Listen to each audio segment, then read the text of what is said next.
हरे कृष्णा। आप सभी भक्तजनों का स्वागत है आज के सत्र में। सत्र का शुभारंभ हम पहले श्री मंगलाचरण के साथ आरंभ करेंगे।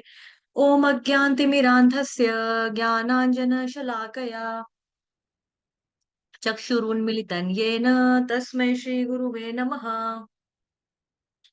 श्री चैतन्य मनोभीष्टं स्थापितं येन भूतले स्वयं रूपः कदा मह्यं ददाति स्वपदान्तिकम्।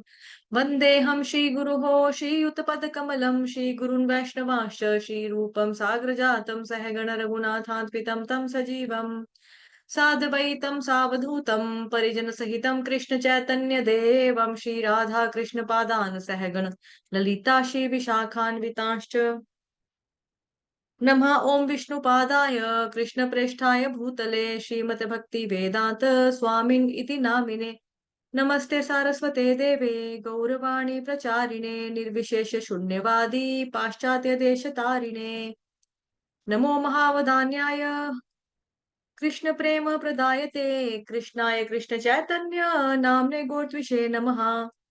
हे कृष्ण करुणा सिंधो दीनबंधो जगतपते गोपेश गोपिका कांत श्री राधा कांत नमोस्तुते। तप्त कांचन गौरांगी श्री राधे वृंदावनेश्वरी वृषभानुसुते देवी प्रणमामि हरिप्रिये वाञ्छाकल्पतरुभ्यश्च कृपा सिंधु भयेव च पतितानां पावनेभ्यो वैष्णवेभ्यो नमो नमः। जय श्री कृष्ण चैतन्य प्रभु नित्यानंद श्री अद्वैत गदाधर श्रीवासादि गौर भक्त वृंद। हरे कृष्णा कृष्ण कृष्ण हरे हरे हरे राम राम राम हरे हरे। हरे कृष्ण कृष्ण कृष्ण हरे हरे हरे राम राम राम हरे हरे। हरे कृष्णा। आप सभी भक्तजनों का स्वागत है आज के सत्र में। ओम नमो भगवते वासुदेवाय।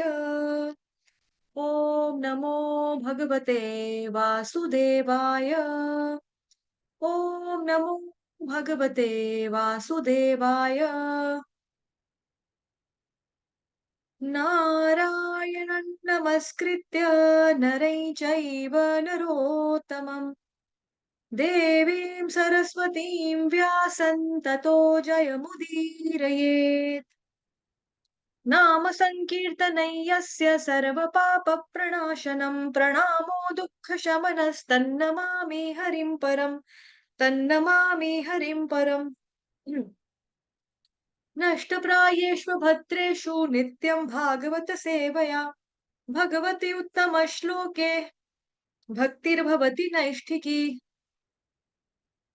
हरे कृष्णा। तो आज हम पढ़ेंगे श्रीमद् भागवतम महापुराण का स्कंध 1 का श्लोक संख्या 18।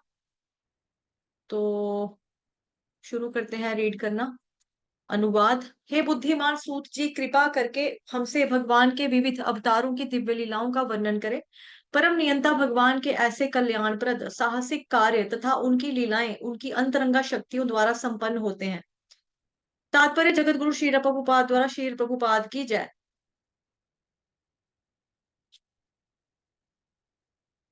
भौतिक जगतों की उत्पत्ति पालन तथा संहार के लिए पूर्ण पुरुषोत्तम भगवान स्वयं हजारों रूपों में अवतरित होते हैं और इन विविध दिव्य रूपों में वे जो जो साहसिक कार्य करते हैं वे सभी काल कल्याणप्रद होते हैं। जो लोग ऐसे कार्यों के समय उपस्थित रहते हैं तथा जो ऐसे कार्यों की दिव्य गाथाओं को सुनते हैं वे दोनों ही लाभान्वित होते हैं। श्लोक संख्या 19। अनुवाद। हम उन भगवान की दिव्य लीलाओं को सुनते थकते नहीं जिनका यशोगान स्तोत्रों तथा स्तुतियों से किया जाता है। उनके साथ दिव्य संबंध के लिए जिन्होंने अभिरुचि विकसित कर ली है वे प्रतिक्षण उनकी लीलाओं के श्रवण का आस्वादन करते हैं। तात्पर्य जगत गुरु श्रील प्रभुपाद द्वारा श्रील प्रभुपाद की जय। लौकिक कहानियों कल्पित कथाओं तथा या इतिहास तथा भगवान की दिव्य लीलाओं में महान अंतर होता है। समग्र ब्रह्मांड के इतिहास भगवान के अवतारों की लीलाओं से भरे हुए हैं।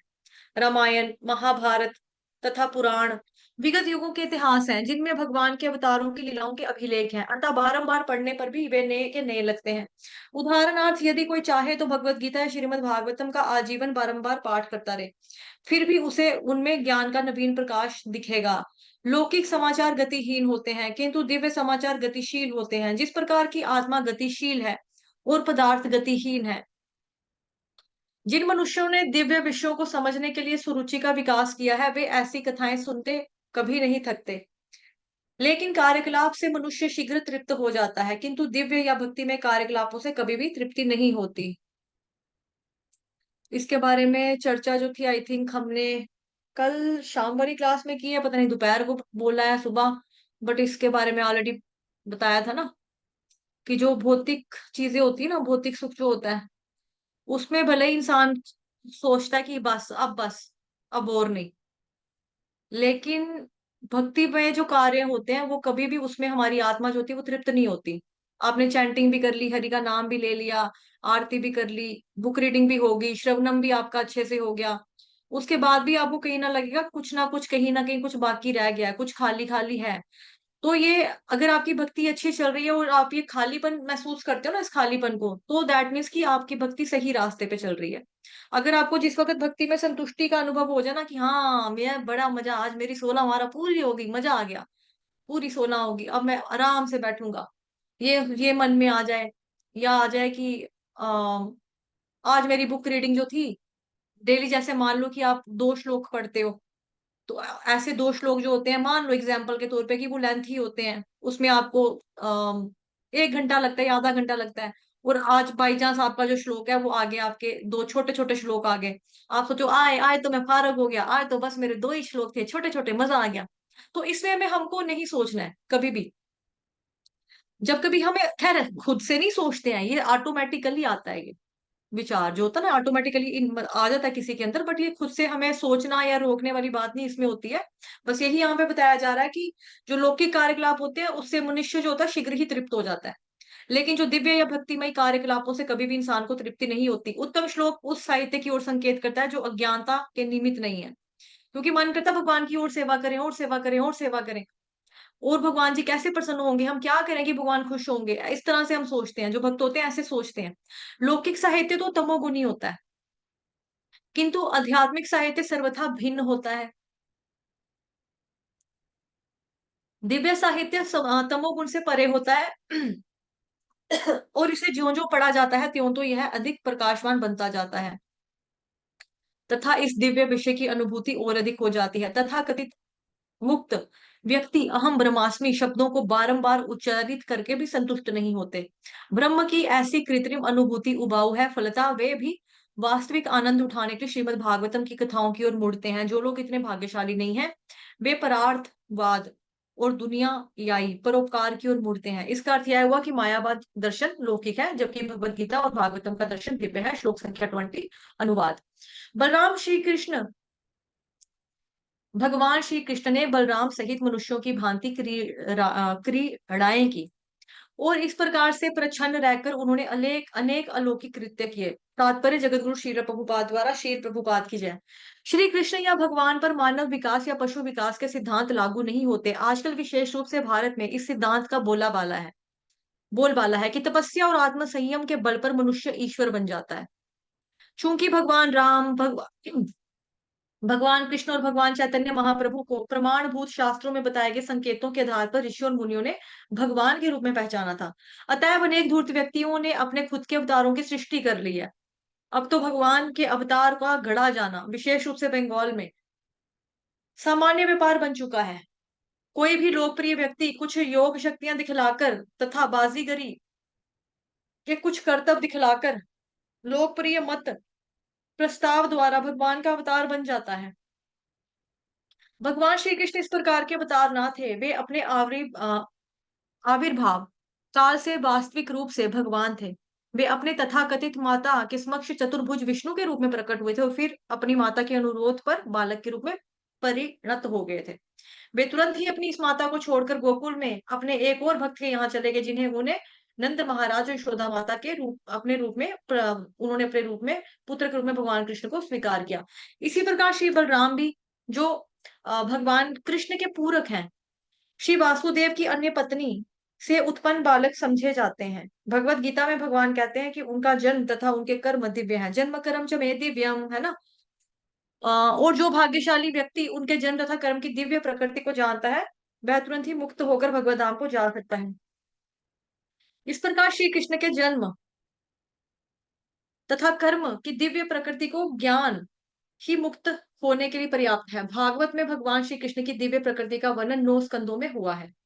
10वें स्कंद में उनकी विशिष्ट लीलाएं दी गई हैं। इस ग्रंथ को जो जो कोई पढ़ता है, त्यों तो उसे सब कुछ ज्ञात हो जाता है। किंतु यहाँ पर ध्यान देना आवश्यक है कि भगवान ने माता की गोद में से ही अपनी अलौकिक प्रदर्शित की, और उनके सारे के सारे कार्यकलाप अति मानवीय हैं। यथा 7 वर्ष की आयु में गोवर्धन पर्वत को उठाना, और ये सारे कार्य उन्हें वास्तविक पूर्ण पुरुषोत्तम भगवान सिद्ध करते हैं। इतने पर भी अपने योगावरण के कारण वे अपने तथाकथित माता तथा पिता, अन्य परिजनों द्वारा सदैव एक सामान्य मानव शिशु ही समझे जाते रहे। ठीक है। फिर है जी, जब भी कोई अत्यंत पराक्रमी कार्य करते तो उनके माता पिता उसे अन्य रूप में ग्रहण करते। इस प्रकार वे अपने पुत्र के प्रति अविचल प्रेम से सदा तुष्ट रहते। अतएव नैमिषारण्य के ऋषिगण उन्हें मनुष्यवत बताते हैं, लेकिन वास्तव में वे परम शक्तिमान भगवान है। श्लोक संख्या 21। अनुवाद। यह भली भांति जानकर कि कलयुग का प्रारंभ हो चुका है, हम इस पवित्र स्थल में भगवान का दिव्य संदेश सुनने और इस प्रकार यज्ञ संपन्न करने के लिए दीर्घ सन में एकत्रित हुए हैं। दीर्घ सत्र में, सॉरी सन में सत्र लिखा है, 1 मिनट चेक करने दो, सत्र त्र है ना, त्र। दीर्घ सत्र में मतलब एक लंबा सेशन चलने वाला है कथा का। ठीक है। तात्पर्य जगत गुरु शील प्रभुपाद द्वारा, शील प्रभुपाद की जय। सतयुग, स्वर्ण युग अथवा रजत और ताम्र युग अर्थात त्रेता और द्वापर युग की भांति यह कलयुग आत्म साक्षात्कार के लिए तनिक भी उपयुक्त नहीं है। सतयुग में 1 लाख वर्ष की उम्र वाले लोग आत्म साक्षात्कार के लिए दीर्घ कालीन ध्यान करने में समर्थ थे। तो बेसिकली क्या होता है कि जो जो भी युग होते हैं, ये भी शायद बताया आपको ऑलरेडी, एक बार दोबारा रिपीट कर देते हैं कि हर युग में ना आत्म साक्षात्कार का जो प्रोसेस होता है, यानी कि सेल्फ रियलाइजेशन का जो प्रोसेस होता है, वो डिफरेंट होता है, हमेशा अलग अलग होता है। तो यहाँ पे बताया जा रहा है कि सतयुग में लोगों की उम्र कितनी होती थी, एज होती थी 1 लाख साल। और वो लोग क्या करते थे, उनके पास टाइम ज्यादा, 1 लाख समय है किसी के पास जीने के लिए, तो वो क्या करता था, दीर्घकालीन मतलब कि लंबे लंबे वर्षों तक तपस्या करते थे, लाइक ध्यान लगाते थे, ध्यान करने में कैपेबल थे, लगाते थे। त्रेता युग में प्रोसेस क्या हो गया, त्रेता युग में लोगों की जो आयु थी, लाइफ लाइफ स्पैन जो था उनका, वो हो गया 10,000 ईयर्स। उसमें क्या प्रोसेस था, आत्म साक्षात्कार का महान यज्ञ, फायर सेक्रीफाइस था। फिर द्वापर युग में क्या हो गया, और जीवन की अवधि जो थी कम होगी, वो होगी 1,000 ईयर्स। तो भगवान ने फिर क्या बताया, डीटी वर्शिप के बारे में बताया, पूजा के बारे में बताया कि ये आपका एक तरीका रहेगा आत्म साक्षात्कार करने का। किंतु कलयुग में अधिकतम जीवन अवधि अब ज्यादा से ज्यादा मैक्स तो बंदा 100 साल का टाप जाएगा। अदरवाइज आजकल क्या होता है कि लोग 70-80 के होते हैं ना, पता है वो अंकल कितने बूढ़े हैं, 80 ईयर्स ओल्ड है। हाँ, हमारे मोहल्ले में एक अंकल रहते हैं, 80 साल के हो गए हैं। तो लोगों को लगता है 80 साल का पता नहीं कितना बड़ा। कोई 50 प्लस भी होते हैं तो उनको भी लोग कहते हैं 50 साल के हो गए अंकल। और 50 साल का जो व्यक्ति खुद भी होता है ना, वो भी कहता है 50 साल जी लिया, कम है क्या, बड़ा है, 50 साल में सारा कुछ देख लिया, सब कुछ देख लिया 50 साल में हमने, अब ज्यादा उम्मीद भी नहीं है हमको जीने की। तो लोग मतलब कि आजकल देखा जाए तो कोई 40 में जा रहा है, कोई 50 में चला जाता है, किसी को हार्ट अटैक होता है ना। तो इस वे में बताया जा रहा है कि जीवन अवधि जो है आजकल मैक्स जो है 100 ईयर्स की है, और वो भी कठिनाइयों से भरी हुई है, पूरी है। इसके बड़े सारे रीजन है। एक तो हम लोगों का खाना पीना गलत है, हम लोग इंजेक्शन वाली सब्जियां हमें बाजारों में मिलती हैं, हम लोग वही खाते हैं, वही बनाते हैं ना। तो और जब इतनी कम उम्र है 100 साल की, ऊपर से हमारा जो कलयुग वाला ये युग चल रहा है, उसमें कंपटीशन कितना ज्यादा है। आधी उम्र तो पहले पढ़ाई में निकल जाती है, ये डिग्री वो डिग्री। मतलब कि पहले पहले तो 10th पास किए, 10th पास भी व्यक्ति सोचता था कि 10th भी पढ़ा, बहुत बहुत बहुत छाल मारी 10वीं पास करके। ग्रेजुएशन का बोलते थे ग्रेजुएशन होगी, ओ हो, फिर मास्टर डिग्री आ गई, फिर उसके बाद एमबीए, एमसीए, एमटेक, अलग अलग कितने कोर्सेज हो गए। फिर लोग डबल डबल डिग्रियां भी करते हैं। पहले वो कुछ करते हैं, पहले बीएससी आईटी कर ली, उसके बाद एमबीए कर लिया। है ना, कि मतलब कि जॉब चाहिए। तो पहले करियर में क्या होता है कि मतलब उनको लाइक पहले पढ़ाई में समय निकल जाता है, फिर करियर बनाने में निकल जाता है, फिर करियर को स्टैंड करने में, उसमें स्टेबल स्थिरता लाने के लिए, कि भाई मैं जो भी प्रोफेशन चुन रहा हूँ, हाँ, उसमें मेरे को क्या चाहिए कि पक्का होना है। मतलब मेरे को जो भी प्रोफेशन है उसमें मेरे को खड़ा रहना है। कि मानो कोई वकील है, तो वकील भी कहाँ जा कब तक जाके सेटल होता है। मतलब मेरी एक फ्रेंड थी, वो एडवोकेट थी, और मैं उसको कहती थी तू वकील है ना, तो मन्नू वकील से ही शादी करना। तो वो कहती थी सोनू, वकील जो जो शादी वाले वकील है ना, वो पम्मी के पापा की तरह। मतलब हमारी एक और फ्रेंड थी मोहल्ले में, एक छोटा बच्चा, एक बेटी बच्ची और थी हमारी एज ग्रुप की। वो कहती थी वो पम्मी के पापा की उम्र के अंकल होंगे ना, वो पति बनने के लायक होते हैं वकीलों में। मैंने कहा क्यों? कहती वकीलों में इतनी जल्दी कुछ स्टैंड नहीं होता ना, इतनी जल्दी कुछ मतलब कि स्टेबल नहीं हो पाता है, उनको बहुत समय लगता है। तो ऐसा नहीं है। तो सोचो कि कलयुग में मतलब कि जिंदगी कैसे कैसे कैसे चल रही है, कि पहले आधी जिंदगी पढ़ाई में निकल गई, फिर आपकी आ जाती है जी आपकी जॉब में, नौकरी में, करियर बनाने में, फिर शादी करो, फिर उसके बाद बच्चे पैदा करो, फिर उनको सेटल करो, स्टैंड करो, उनकी एजुकेशन ये वो। तो उसमें व्यक्ति कहाँ कहेगा आत्म साक्षात्कार के लिए? वो कहेगा भगवान ने मेरे को फैमिली दी है, जिम्मेदारियां दी हैं, पहले मैं इनको तो कहीं चंगी जगह पे लगा लूं, कहीं चंगी थाह पे पहुंचा दूं इनको, उसके बाद में मैं अपने बारे में सोचूंगा ना, भक्ति करनी है कि नहीं करनी है। और भगवान की कृपा से परिवार मिला है हमको, तो पहले मेरा मेन फर्ज क्या बनता है कि मैं इनका ध्यान रखूं, इनको देखूं। तो आत्म साक्षात्कार तो लोगों के दिमाग में आता ही नहीं है, आता ही नहीं है, आता ही नहीं है। तो वो है भगवान। अभी जो कलयुग में बताया जा रहा है कि कलयुग में एप्लीकेबल क्या है, आप क्या कर सकते हो? ध्यान आप नहीं लगा सकते हो, फायर सेक्रीफाइस नहीं हो सकते हैं, ठीक है। तो हम लोग कौन सा प्रोसेस अप्लाई करते हैं? एक तो हम खुशकिस्मत है कि द्वापर युग में जो बताया यहाँ पे पूजा द्वारा, मतलब हम भगवान जी की अर्चना पूजा करते हैं ना, विग्रह की सेवा करते हैं, एक तो ये। और कलयुग में दूसरा क्या बताया? कलयुग केवल नाम धारा। कलयुग में अधिकतम ये पढ़ लिया था, ये देखो कलयुग में क्या बताया, भगवान के पवित्र नाम, यानी कि हरे कृष्ण महामंत्र का जप करना, और उसके बाद यश। यश मतलब कि भगवान जी की प्रे जो एप्रिशिएट मतलब प्रेस करते हैं ना भगवान जी की लीलाओं का, जब गुणगान करते हैं भक्त, उसको सुनना कि भगवान कितने महान है ना, उसका श्रवण करना, उनकी लीलाओं का श्रवण करना, उसका कीर्तन करना। ये कलयुग में हमें प्रोसेस बताया सेल्फ रियलाइजेशन का। इसके अलावा अगर आप कुछ भी करते हो, ध्यान लगाते हो, तो नहीं लग सकता। क्योंकि भगवत गीता के चैप्टर में पढ़ चुके हैं हम, ध्यान लगाने का प्रोसेस क्या है। आधी आंखें बंद रखो, आधी खुली होनी चाहिए, पूरी बंद करोगे तो नींद आ जाएगी, खोल के आंखें रखोगे तो ध्यान यहाँ वहां भटकेगा, कि वो ये पहन के जा रहा है, आए वो ये पकड़ के जा रहा है, लिफाफे में पकोड़े लेके जा रहा है, वो नाक से फिर खुशबू आएगी, हाँ खाने की चीज लेके जा रहा है। तो इस तरह से हम साक्षात्कार नहीं कर सकते। तो कलयुग में केवल नाम धारा, हरेर नाम हरेर नाम हरेर नाम केवलम, कलो नास्त्याब नास्त्याब नास्त्याब गतिन यथा। कलयुग में आप जितना ज्यादा भगवान जी का नाम यानी कि हरे कृष्ण महामंत्र का जप करोगे माला के ऊपर बेसिकली, तो वो बहुत ज्यादा सही है, वही है, मतलब मेन चीज ही वही बताइए करने के लिए। नैमिषारण्य के ऋषियों ने यह विधि ऐसे स्थान में प्रारंभ की जो भगवत भक्तों के लिए ही था। उन्होंने 1000 वर्ष की दीर्घ अवधि तक की भगवान की लीलाएं सुनने के लिए अपने आप को तैयार किया। और देखो चैतन्य महाप्रभु भी जब आए हैं ना, तो आज से 530 साल पहले आए हैं। कब आए हैं? जब कृष्ण भगवान जा चुके और कलयुग स्टार्ट हुआ था, जस्ट स्टार्ट हुआ था। तो चैतन्य महाप्रभु जो कि साक्षात कृष्ण भगवान ही है, वो खुद आकर ही हमें बता कर गए हैं कि हरे हरे कृष्ण महामंत्र का जप, ठीक है, वो खुद बता कर गए हैं। तो स्टार्टिंग में ही बता गए हमको। और यहाँ पर भी क्या बता रहे हैं कि नैमिषारण्य में जो ऋषि इकट्ठे हुए थे, तो उन्होंने क्या किया? उन्होंने भी वही चीज वैसे ही शुरुआत की। 1000 साल तक दीर्घ अवधि तक उन्होंने क्या किया? भगवान जी की लीलाएं सुनने के लिए अपने आप को तैयार किया था, क्योंकि ऊपर लिखा था दीर्घ सत्र शुरू होने वाला है, दीर्घ सत्र चलेगा। वो अपने से तैयारी करके आए थे, भी लंबी कथा चलने वाली है। अभी जैसे एक चीज और है कि जैसे हम लोगों का एक लिमिट है। जैसे हमारी क्लास ले लो, 1 घंटे का टाइम है, 6 बजे शुरू होगी, 7 बजे खत्म हो जाएगी। मेरी एक बोलने की कैपेसिटी है। जिस दिन मैं ज्यादा बैक टू बैक लेक्चर्स लेती हूँ, अब देखो मेरी आवाज आपको लग रही होगी कि आज आवाज में वो वाला दम नहीं है, वो वाली बात नहीं है जो कल थी परसों थी, थोड़ी सी आवाज मेरी रूंधी हुई लग रही है। मुझे खुद को लग रहा है कि जैसे मैं मतलब कि ना हिम्मत करके बोलने की ट्राई कर रही हूँ, कि मतलब दम लगा के बोलने की ट्राई कर रही हूँ, क्योंकि मुझे अपनी आवाज अपनी नहीं लग रही है। मुझे लग रहा है कि कि मतलब ये वो आवाज नहीं है जो मेरी रियल वाली है।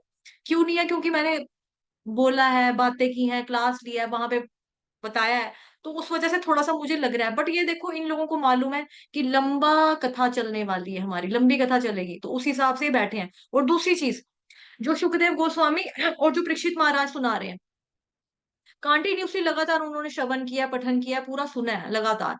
उनमें से कोई ये नहीं है कि मेरे को भूख लगी है, रुक जाओ थोड़ा, आप खाना खा लेते हैं, आप भी थक गए होंगे बोल बोल के, कथा सुना सुना के, थोड़ा सा विश्राम ले लेते हैं। बिल्कुल नहीं, कॉन्टिन्यूसली लगातार 24/7 ये चला है। तो ये सोचो ना, ये प्रोसेस वो हम जैसे लोगों को सिखाने के लिए बता रहे हैं कि भाई उन्होंने क्या किया, अपने आप को तैयार किया था कि लंबे टाइम तक ये कथा चलने वाली है। तो हमें यहाँ पे देखो प्रैक्टिकली क्या चीज सीखनी है, हमें यह सीखना चाहिए क्या, कि भागवत का नियमित श्रवण, नित्यम भागवत सेवया, है ना। नित्यम भागवत सेवया, तो नित्यम भागवत सेवया का मतलब क्या हुआ, ये नहीं है कि जैसे आपके घर में भागवत पढ़ा है, हाँ भगवत गीता पढ़ी है, हाँ क्या क्या किया है, लाल कपड़े में लपेट के, चुन्नी में, मम्मा की दुपट्टे में लपेट के ना मंदिर के अंदर रखिए उसको, धूप बत्ती, जब भगवान की पूजा करते हैं ना उसको भी धूप बत्ती दिखाते हैं, वो सेवा नहीं है। नित्यम भागवतम सेवया का मतलब है उसका एक इंसान पढ़े, दूसरा श्रवण तो करे। ठीक है, तो आप जब तक भागवत को खोलोगे नहीं, टच नहीं करोगे, टच करने का भी बड़ा महात्म्य है। टच करने का, खोलने का, स्पर्श करने का, देखने का, पढ़ने का सोचो कितना फल है, सुनने का कितना फल है, सुनाने का कितना फल होगा। तो यही हमें कलयुग में प्रोसेस बताया, मतलब एक तो हरे कृष्ण महामंत्र का जप करना, दूसरा भागवतम का रेगुलरली, नियमित श्रवण करना, डेली बेसिस पे करना। ये नहीं है कि आज आपका हो गया कोटा, अब अगले 5 दिन तक छुट्टी मारेंगे, 5 दिन तक कुछ नहीं पढ़ेंगे। अब देखो इस्कॉन टेम्पल्स में भी डेली होता है भगवत गीता और भागवतम, रोज रोज रोज। मैं ज्यादा तेज तो नहीं बोल रही हूँ। आप लोग कैच कर पा रहे हैं मेरी बात को? हरे कृष्णा। जी माता जी। हाँ माता जी ठीक है, अच्छा बोल रही हो। ओके, जी धन्यवाद माता जी प्रभु। ठीक है। ठीक है, ठीक है माता जी ठीक है। धन्यवाद प्रभु जी, हरे कृष्ण। तो यही आत्म साक्षात्कार का एकमात्र साधन है, अन्य सारे प्रयास समय का अपव्यय मात्र है। अपव्यय का मतलब जो खर्च हो रहा है, जो खर्च हो जाता है, मतलब कि, और मतलब कि टाइम वेस्ट एक तरह का भी इसको अपव्यय मात्र की मतलब, आपका जो समय है ना वो एक तरह का बर्बाद करोगे। अगर आप सोचोगे कलयुग में ना हम ध्यान लगाने चले जाते हैं, कलयुग में ना हवन हवन कर लेंगे, तो ये पूरा का पूरा आपका क्या, समय की बर्बादी है। संकीर्तन यज्ञ करो। अब देखो हरे कृष्ण महामंत्र को संकीर्तन यज्ञ क्यों कहा जाता है? बिकॉज यज्ञ का मतलब, अगर हम यज्ञ बोले कि आज ना उनके घर में यज्ञ हो रहा है, तो यज्ञ से हमारे मन में क्या आता है, स्वाहा, हवन हो रहा है ना, ये मन में आता ना, स्वाहा वाला हवन हो रहा होगा। यज्ञ का मतलब होता है जब जहाँ पे हवन कुंड होता है, जहाँ पे हवन सामग्री होती है, जहाँ पे कड़छाल होते हैं, कड़छाल से इन जो मनुष्य होते हैं वो स्वाहा करते हैं, फिर अग्नि में डालते हैं, तो वो हो गया स्वाहा। तो हरे कृष्ण महामंत्र को संकीर्तन यज्ञ क्यों कहा जाता है? मुंह से बोलो, ठीक है, मुंह से बोलो। कान में गया तो कान जो है ना, बेसिकली कान को यज्ञ कुंड कहा गया है। संकीर्तन यज्ञ में कान क्या है, हमारा कर्ण, यानी कि कान जो है वो है स्वाहा, यानी कि हवन कुंड। आपकी वहां पे हरे कृष्ण महामंत्र क्या है, कड़छल का काम कर रहा है, कि सामग्री का काम कर रहा है, और मुंह से बोल रहे हैं, कान में जा रही है, तो ये संकीर्तन यज्ञ इस रूप में है।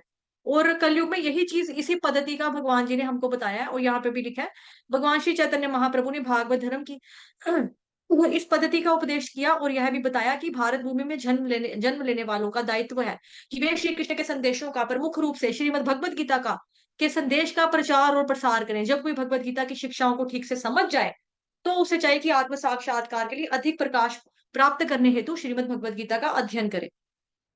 ठीक है, तो जैसा कि हमें मालूम है कि इस्कॉन में एक प्रिंसिपल है, वो फॉलो करते हैं। तो जब भी भक्ति में कोई आता है तो वो कहता है कि हम क्या पढ़े, हम हमें पढ़ाओ। तो हम पहले यही कहते हैं ना, पहले भगवत गीता पढ़ो, क्योंकि भगवत गीता क्या है, ये ग्रेजुएशन है। श्रीमद् भागवतम महापुराण क्या है, ये पोस्ट ग्रेजुएशन है। और चैतन्य चरितमृत क्या है, ये पीएचडी है। ठीक है, तो भौतिक जगत में भी पढ़ाई ऐसी होती ना कि पहले ग्रेजुएशन होगी, फिर मास्टर डिग्री होगी, फिर आपकी पीएचडी होगी, ऐसे ही यहाँ पर ऐसे ही है कि आपको अगर भगवत गीता अच्छे से समझ में आ गई, तभी देखो क्या कहते हैं कि भगवत गीता बार बार पढ़ो, रोज पढ़ो, 4 5 6 6 7 7 8 8 बार। लोगों ने, इतने लोगों को मैं जानती हूँ कि कई लोग तो डेली बेसिस के ऊपर भगवत गीता पढ़ते हैं, और पूरी तो तात्पर्य के साथ पॉसिबल नहीं होता है, बट कई लोग पूरा का पूरा श्लोका जो है ना वो पूरा कर लेते हैं। मैक्सिमम लोग हैं जो कहीं कर लेते हैं, उनको इतनी प्रैक्टिस हो चुकी है, तो एक तरह का वो पढ़ते हैं। और नो डाउट कि जो संस्कृत में इस तरह से पाठ करते हैं, उनको हिंदी में अनुवाद, ट्रांसलेशन, मीनिंग वगैरह भी मालूम होता है, उनको पता है कि हम किस चीज का पाठ कर रहे हैं। तो भगवत गीता हम डेली हमें पढ़ना चाहिए, जब हमें लगता है कि हाँ अब हमको भगवत गीता अच्छे से आ गई, फिर आपको नेक्स्ट स्टेप उठाना चाहिए श्रीमद् भागवतम महापुराण की तरफ, कि अब हम ये करेंगे। क्यों पढ़ेंगे? अधिक प्रकाश प्राप्त करने हेतु। क्योंकि भगवत गीता और भागवतम में फर्क है। भगवत गीता क्या है, भगवान कृष्ण की वाणी। भागवतम क्या है, भगवान कृष्ण के बारे में। ठीक है, श्लोक संख्या 22। हम मानते हैं कि दैवी इच्छा ने हमें आपसे मिलाया है, जिससे मनुष्यों के सत्व का नाश करने वाले, उस कली रूप दुर्लंघ्य सागर को तरने की इच्छा रखने वाले हम सब आपको नौका के कप्तान के रूप में ग्रहण कर सके। तो जैसे किश्ती चलाने वाला कैप्टन ना, उस तरह का ये हिंदी में बताया है। आगे पढ़ते हैं। तात्पर्य जगत गुरु शील प्रभुपाद द्वारा, शील प्रभुपाद की जय। कलयुग मनुष्यों के लिए अत्यंत खतरनाक है।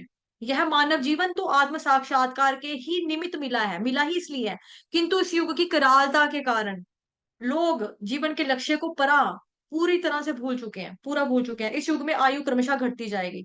अब ऑब्वियसली जब कोई इंसान गंदी चीजों में लगा रहेगा तो उम्र तो कम होती है ना। हमारा खान पान अच्छा नहीं है, रहना सहना अच्छा नहीं है, मोबाइल पे चलाते रहना, लटके रहना, लैपटॉप पे बैठे रहना, इस तरह की चीजें करनी। इस वे में हमें क्या करता है, हमें ये चीजें लगती है इंजॉयमेंट, कि मोबाइल चलाना, हाँ हम फिल्म देखेंगे, वीडियो देखेंगे, रील चलाएंगे, अपना लैपटॉप पे गेम खेलेंगे, बैठ के फिल्म लगाएंगे। तो उसमें हम जीवन का लक्ष्य क्या है जो हमें भगवान जी ने दिया था, जीवन स्वरूप है कृष्ण नित्य दास, कि हमें पहले पता है ना कि हम भगवान जी के दास हैं। तो ये हमें सोचने का, हमें पता है, हम कभी अपने बारे में सोचते नहीं कि भी मैं कौन हूँ, मैं यहाँ क्या लेने आया। अगर सबको मरना ही है, जो यहाँ पे आया अगर उसको मरना ही है, तो भगवान ने हमको पैदा क्यों किया, हम आए क्यों थे। हमारे मन में ऐसे सवालात ही कभी उत्पन्न नहीं होते हैं। तो हम पूरी तरीके से भूल जाते हैं कि हमारी जिंदगी का मकसद क्या था, यहाँ पर आकर भक्ति करना और भगवत धाम भगवान जी के पास वापस जाना। इस जीवन का जो लक्ष्य है मनुष्य जीवन की, है ना, बहु नाम जन्म नाम अंते ज्ञान मान, ये मतलब कि मतलब बताया भगवान ने श्रीमद् भगवत गीता में भी, किस तरह से ये एक ही बंदा होता है, एक ही व्यक्ति होता है जो मुझ तक पहुंचता है, और उसमें भी पूरा भगवान ने एक्सप्लेन किया हुआ है। कुछ लोग जो होते हैं, लोग अपनी स्मृति, कोमल भावनाएं, बल तथा उत्तम गुण खो देंगे। अपनी स्मृति, मेमोरी, कोमल भावनाएं, बल तथा उत्तम खो देंगे। इस युग की विषमताओं की सूची इस ग्रंथ के 12वें स्कंद में दी गई है। अतः जो लोग इस जीवन का उपयोग आत्म साक्षात्कार में करना करना चाहते हैं, उनके लिए यह युग अत्यंत दुष्कर है। लोग इंद्र तृप्ति में इतने ज्यादा व्यस्त हैं कि वे आत्म साक्षात्कार को पूरी तरह से भूल चुके हैं। उन्मत्तता से वशीभूत वे साफ साफ कहते हैं कि आत्म साक्षात्कार की कोई जरूरत नहीं है, क्योंकि वे यह नहीं समझते कि यह संक्षिप्त जीवन आत्म साक्षात्कार की विशाल यात्रा का एकमात्र क्षण है। समूची शिक्षा पद्धति इंद्र तृप्ति की ओर उन्मुख है। अगर कोई विद्वान इस पर थोड़ा सा भी सोचे, तो वह देखेगा कि इस युग के सारे बच्चों को जानबूझकर तथा कथित शिक्षा रूपी वधशालाओं में भेजा जा रहा है। अतः विद्वान पुरुषों को इस युग के प्रति सचेत रहना है कि यदि वे इस घोर कलयुग रूपी समुद्र को पार करना चाहते हैं, तो नैमिषारण्य के ऋषियों के पद चिन्हों का अनुसरण करना चाहिए, और श्री सूत गोस्वामी या उनके प्रमाणिक प्रतिनिधि को नाव के कर्णधार के रूप में स्वीकार करना चाहिए। वह नाव श्रीमद् भागवत और भगवत गीता के रूप में भगवान श्री कृष्ण का संदेश ही है। तो इसको एक ही लाइन में बोलेंगे। मतलब कि आपने सुना होगा, एक भजन है, ले चल माझी परले किनारे, डोले ना नैया तेरे सहारे। तो यहाँ पे बेसिकली जो ले चल माझी, माझी बोला जाता है नाविक को, जो किश्ती चलाने वाला, जो चप्पू चलाने वाला है, ठीक है, उसको बोला जाता है। बाकी किश्ती कहाँ चलती है, पानी में, और पानी क्या है, ये संसार यानी कि भव सागर है। और बोट क्या है, बोट में बैठ के हमने जाना ना, तो बोट बेसिकली क्या है, जैसे जैसे आपको आपके प्रमाणिक गुरु महाराज जो आपको बताते हैं कि इस तरह से भक्ति करनी है, आपको कृष्ण भगवान जी के उपदेशों को ग्रहण करना है, नियम जो बताए हैं, कानून बताए हैं हमारे ग्रंथों में, उसका पालन करना है। तो कहाँ पे बताया, भगवत गीता और भागवतम में बताया। वह नाम क्या है, भगवत गीता भागवत के रूप में श्री कृष्ण का संदेश यही है। लेकिन चलाने वाला कौन है, गुरु महाराज है। तो हमें उनकी शरण ग्रहण करनी चाहिए, ठीक है। तो हमारी जो किश्ती है, नैया है, वो हिलेगी डुलेगी नहीं, वो भवसागर से पार हो जाएगी अगर हम कृष्ण भगवान जी के उपदेशों का पूर्ण रूप से पालन करेंगे। तो आगे आ गया श्लोक संख्या 23। अनुवाद, चूंकि परम सत्य योगेश्वर श्री कृष्ण अपने निज धाम के लिए प्रयाण कर चुके हैं, अतएव कृपा करके हमें बताइए कि अब धर्म ने किसका आश्रय लिया। तो ये एक और सवाल आ गया यहाँ पे, ठीक है, जो उन्होंने पूछा। धर्म मूल रूप से साक्षात भगवान, तो सॉरी, तात्पर्य जगत गुरु शील प्रभुपाद द्वारा, शील प्रभुपाद की जय। धर्म मूल रूप से साक्षात भगवान द्वारा स्थापित आचार संहिता है। जब भी धर्म के सिद्धांतों का दुरुपयोग होता है या उसकी उपेक्षा की जाती है, तो धर्म की स्थापना करने के लिए भगवान स्वयं अवतरित होते हैं।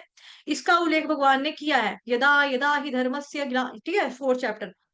ये श्लोक सबको आता है, बी आर चोपड़ा की जो महाभारत है सबने देखी है, और सबने सबको वहीं से लर्न हो चुका है। यहाँ पर नैमिषारण्य के ऋषि मुनि इन्हीं सिद्धांतों के विषय में पूछ रहे हैं। इस प्रश्न का उत्तर आगे दिया गया है, श्रीमद् भागवतम भगवान की दिव्य वाणी का स्वरूप है। इस प्रकार यह दिव्य ज्ञान और धर्म का पूर्ण स्वरूप है।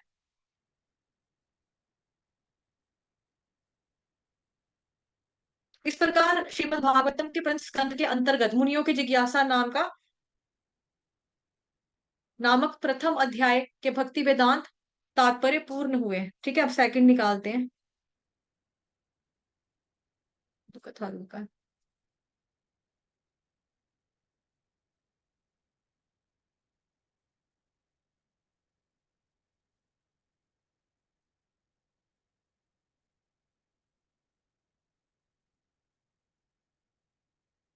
अध्याय 2, दिव्यता तथा दिव्य सेवा। कैंटो नंबर 1, चैप्टर नंबर 2, दिव्यता या दिव्य सेवा। Ah, canto second, sorry, canto first का चैप्टर सेकंड का श्लोक संख्या 1, वर्स नंबर 1 फर्स्ट। रोमहर्षण के पुत्र उग्र श्रवा यानी कि सूत गोस्वामी ने ब्राह्मणों के सम्यक प्रश्नों से पूरी तरह से प्रसन्न होकर उन्हें धन्यवाद दिया और वे उत्तर देने का प्रयास करने लगे। तात्पर्य, नैमिषारण्य के मुनियों ने सूत गोस्वामी से 6 प्रश्न पूछे और अब वे एक एक करके इनका उत्तर दे रहे हैं। श्लोक संख्या 2, अनुवाद। श्री सूत गोस्वामी ने कहा, मैं उन महामुनि यानी कि सुखदेव गोस्वामी को सादर नमस्कार करता हूँ जो सबके हृदय में प्रवेश करने में समर्थ है। जब ये यज्ञोपवीत संस्कार अथवा उच्च जातियों द्वारा किए जाने वाले अनुष्ठानों को संपन्न किए बिना संन्यास ग्रहण करने चले गए तो उनके पिता व्यासदेव उनके वियोग के भय से आतुर होकर चिल्ला उठे, हे पुत्र। उस समय जो वैसे ही वियोग की भावना में लीन थे, केवल ऐसे वृक्षों ने शोकग्रस्त पिता के शब्दों की प्रतिध्वनि के रूप में उत्तर दिया। तात्पर्य, जगत गुरु श्रील प्रभुपाद द्वारा श्रील प्रभुपाद की जय।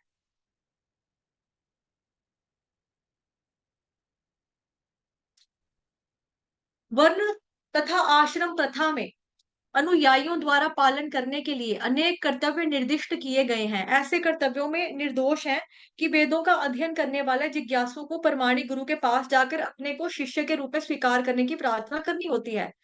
जो प्रमाणिक गुरुओं अथवा आचार्य से वेदों का अध्ययन करने के लिए सुयोग्य हैं, जनेऊ यानी कि यज्ञोपवीत उनका प्रतीक है। श्री सुखदेव गोस्वामी ने ये संस्कार नहीं किए क्योंकि वे जन्म से ही मुक्त आत्मा थे। सामान्य रूप से मनुष्य साधारण जीव के रूप में जन्म लेता है और शुद्धिकरण संस्कारों से उनका दोबारा जन्म होता है।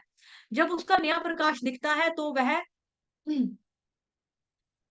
आध्यात्मिक उन्नति के लिए दिशा खोजता है, तो वेदों के उपदेश हेतु वह गुरु के पास जाता है।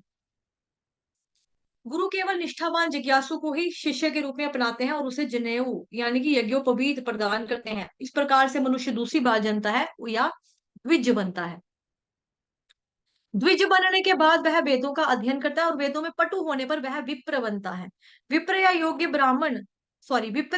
ब्राह्मण परम ब्रह्म का साक्षात्कार करता है और तब तक आध्यात्मिक जीवन में उन्नति करता रहता है जब तक वैष्णव अवस्था तक नहीं पहुंच जाता। वैष्णव अवस्था यह किसी ब्राह्मण के लिए स्नातकोत्तर अवस्था है। प्रगतिशील ब्राह्मण को निश्चित रूप से वैष्णव बनना चाहिए क्योंकि वैष्णव ही स्वरूप सिद्ध विज्ञान ब्राह्मण होता है। श्री सुखदेव गोस्वामी प्रारंभ से ही वैष्णव थे, अतः उन्हें वर्णाश्रम धर्म के संस्कारों की कोई आवश्यकता नहीं थी। वर्णाश्रम धर्म का चरम लक्ष्य अपरिष्कृत मनुष्य को भगवान के शुद्ध भक्त या वैष्णव में बदलना है। हम्म अतः जो व्यक्ति उत्तम अधिकारी वैष्णव द्वारा स्वीकृत किए जाने पर वैष्णव बन जाता है, चाहे उसका जन्म या पूर्व कर्म कैसे भी रहे हो, उसे ब्राह्मण माना जाता है, माना जाना चाहिए या माना जाता है। चैतन्य माई हमने वहां पे भी पढ़ा है, उपदेशामृत में भी पढ़ी है ये चीज, है ना। और ये चीज भगवत गीता में भी ऑलरेडी पढ़ी है, यहीं पर भी वही बात रिपीट हो रही है। तो आप लोगों ने दोनों बुक्स पढ़ ली हैं। श्री चैतन्य महाप्रभु ने इस सिद्धांत को स्वीकार किया था और श्री हरिदास ठाकुर को नामाचार्य बनाया था। यद्यपि हरिदास ठाकुर का जन्म एक मुसलमान परिवार में हुआ था। निष्कर्ष यह है कि श्री सुखदेव गोस्वामी जन्म से ही वैष्णव थे, अतः वे ब्राह्मण तब से समन्वित थे। उन्हें किसी प्रकार के संस्कार लेने की जरूरत नहीं थी। कोई भी निम्न कुल में उत्पन्न व्यक्ति, चाहे वो किरात हो या हूण, आंध्र, पुलिंद, पुलकश, आभीर, शुंभ, यवन, खस या इनसे भी निम्न हो, वैष्णवों की कृपा से उसका उद्धार हो जाता है और यह सर्वोच्च दिव्य पद को प्राप्त करता है। श्री सुखदेव गोस्वामी श्री सूत गोस्वामी के गुरु थे। अतः वे नैमिषारण्य के मुनियों के प्रश्नों के उत्तर देने के पूर्व अपने गुरु को नमस्कार करते हैं। श्लोक संख्या थर्ड।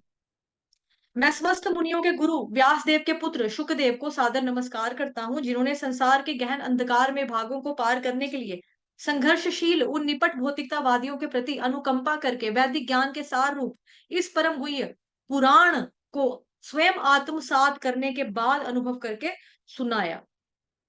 ठीक है, तो यहाँ पे क्वालिटी बताई जा रही है आत्मसात की। ठीक है, आत्मसात करने के बाद उन्होंने ये सुनाया। तात्पर्य। इस स्तुति में श्री सूत गोस्वामी श्रीमद् भागवत की पूर्ण भूमिका का सार प्रस्तुत करते हैं। श्रीमद् भागवत वेदांत सूत्रों की सहज पूरक टीका है। व्यास देव ने वैदिक ज्ञान का सार प्रस्तुत करने के उद्देश्य से वेदांत सूत्र या ब्रह्म सूत्र का संकलन किया था। श्रीमद् भागवत इस सार का सहज भाष्य है। श्री सुखदेव गोस्वामी वेदांत सूत्र के पूर्ण रूप से अनुभूत पंडित थे, अतः उन्होंने इस टीका पर स्वयं भी अनुभूति की थी, और जो अज्ञानता के सागर को पूरी तरह से पार करना चाहता है, ऐसे मोहग्रस्त भौतिकतावादी व्यक्तियों पर असीम कृपा करके उन्होंने इस गुह्य ज्ञान को प्रथम बार सुनाया। इस पर तर्क करना निरर्थक है कि भौतिकतावादी व्यक्ति सुखी हो सकता है। कोई भी भौतिकतावादी जीव, चाहे वो महान ब्रह्मा हो या कि शूद्र चिंटी, सुखी नहीं रह सकता। ठीक है, तो यहाँ पे भगवान भौतिकतावादी जीव, यहाँ पे पहला नाम लिखा है महान ब्रह्मा।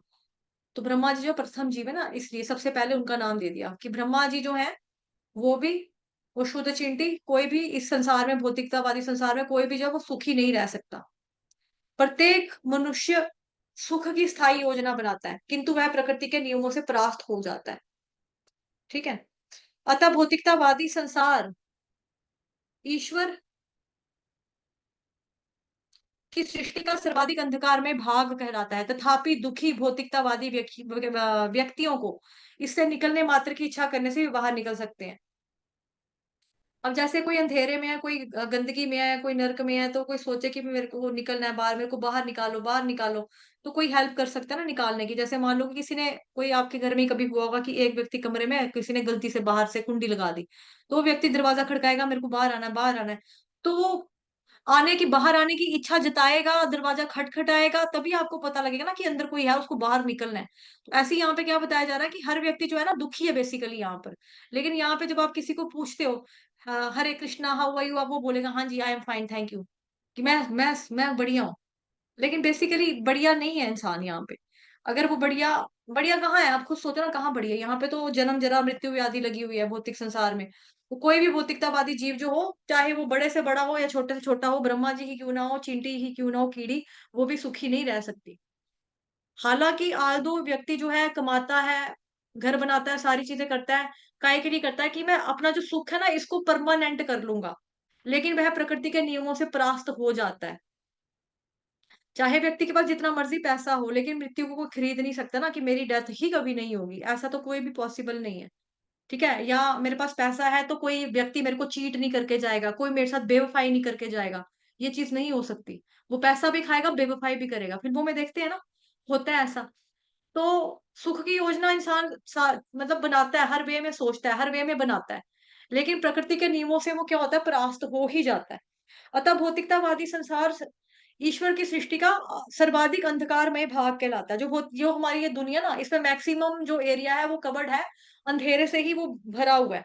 बट अंधेरा भी इतना ज्यादा है, और हमारी जो आंखें हैं वो भी भौतिक आंखें हैं ना, तो हम उस अंधेरे को देख नहीं पाते। हमें लगता है कि नहीं, इतना अच्छा तो है, खाने को इतनी चीजें तो भगवान ने बनाई है, पहनने को इतना सारा कपड़ा तो दिया है, देखो कितना कुछ तो है यहाँ पे, ये दुनिया कितनी अच्छी है। यहाँ यहाँ क्यों बोलते हैं लोग इसको ये दुख खा लिया, क्यों बोलते हैं इसको लोग ये मृत्यु लोग है? यहाँ पे तो मैं बार बार आना चाहूंगा, ये तो बहुत मजे हैं, यहाँ पे तो खाओ पियो ऐश मारो, क्या है, कोई टेंशन नहीं है। बट बेसिकली एक ये जो जगत है, एक तरह का अंधेरे वाला जगत है। और जो व्यक्ति अंधेरे में होता है, उसको दुख होता है कि हाँ भाई, जिसको समझ में आती, बिकॉज जो समझ जाता है, जो आत्म साक्षात्कार जिसने कर लिया। आत्म साक्षात्कार, अभी जो ये मैंने वर्ड अभी जस्ट बोला है ना, वो बेसिक मीनिंग बता रही हूँ, इस वाले जो अभी जस्ट मैंने बोला है, बेसिक मीनिंग क्या है कि मैं आत्मा हूँ, मैं शरीर नहीं हूँ।